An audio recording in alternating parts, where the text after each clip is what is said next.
Warning, for adult collectors only. You've been warned. Hey guys, I'm Woody. Today, we're taking a look at the Monsterarts Shin Godzilla 4th Night Combat version. Long name aside, I could not be any more excited about this figure. I love it so much! Finally, we have a normal looking Shin Godzilla that gets a proper US release, and it's a massive improvement over the original Shin Godzilla that came out. While the sculpt, articulation, and molding are the same, they've improved on the paint job, and that definitely shows in this figure. Sculpted in a red translucent plastic, it really does do wonders for the figure.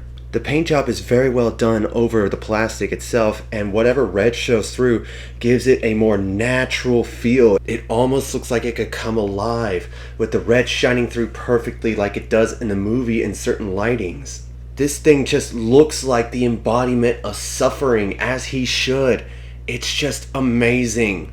The skin texture is very well molded.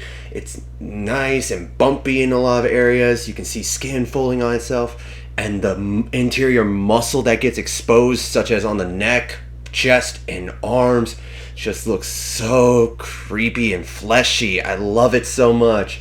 The details on the head itself, I can't stop gushing. It looks so good in my opinion. And even the interior of the mouth, like that, it's a metallic red paint, but it looks so fleshy and ugh.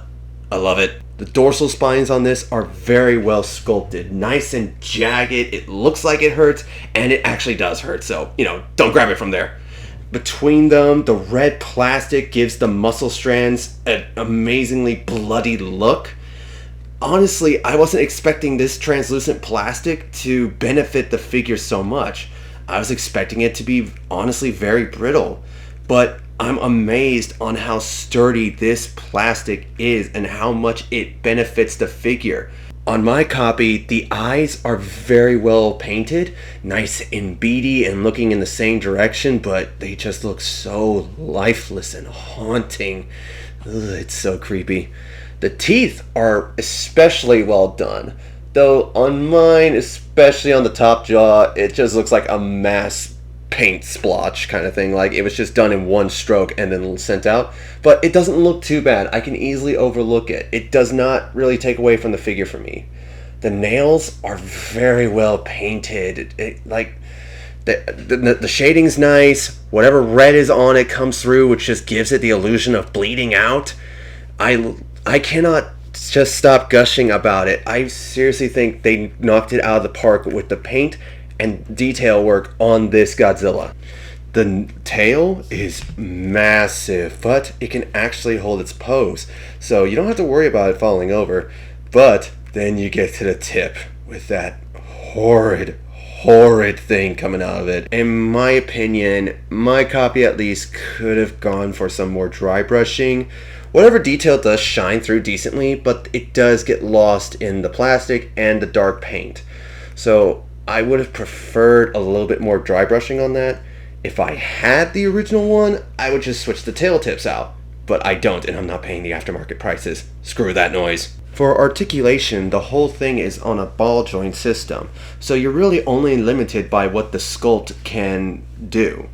For starters, the top jaw can open up a little bit, and then the bottom jaw fills it out to get that extra wide mouth opening that is shown in the movie. You also have pretty good range on that top joint of the neck, and it's helped out by the bottom joint, but that one more or less is better for going up and down. Speaking of going up and down, it can't look up from the chest very well, but looking down, it can definitely recreate the atomic breast scene. There is a butterfly joint at the shoulders, however, the arms are a bit stiff. The left arm on mine is pretty decent, but the right arm, especially where it connects to the shoulder, is very stiff. I'm going to have to heat it up because I'm worried I'm going to break it. The hands can rotate freely, and they can go up and down a little bit and side to side a little bit. The legs can kick out pretty far and go back a decent amount. You get a very decent knee bend. And then at the ankle, you get a very nice pivoting motion. For the super long tail, as I stated earlier, it's very posable with many segments, And they can hold their pose, so his tail can be pointing straight up and curved a little bit like in the movie, and it will not fall. I love it so much. In my opinion, the articulation on this guy is really solid. The one thing about this thing that isn't, however, is the accessories. There aren't any! I mean, come on, this is the Fourth Night combat version. This is where he's rampaging through Tokyo. Why weren't we given some buildings or tanks or the bridge he throws at the military? Any accessory would have been cool for this guy, especially if it was a unique piece. I really don't get why they didn't give us any accessories. Like, even if it was a beam, it wouldn't have fit, but it would have been appreciated. Oh well, I guess you'll just have to try to get that beam version.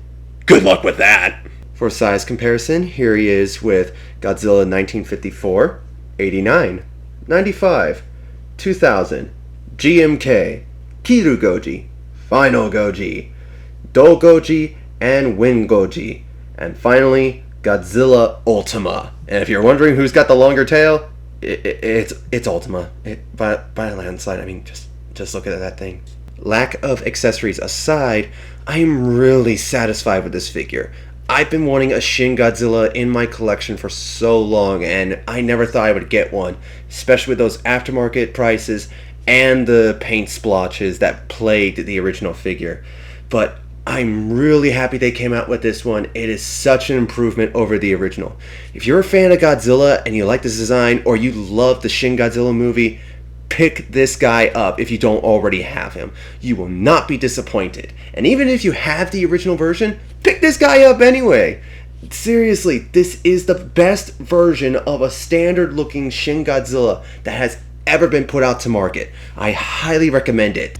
And that's my thoughts on the SH Monsterarts Shin Godzilla 4th Night Combat version.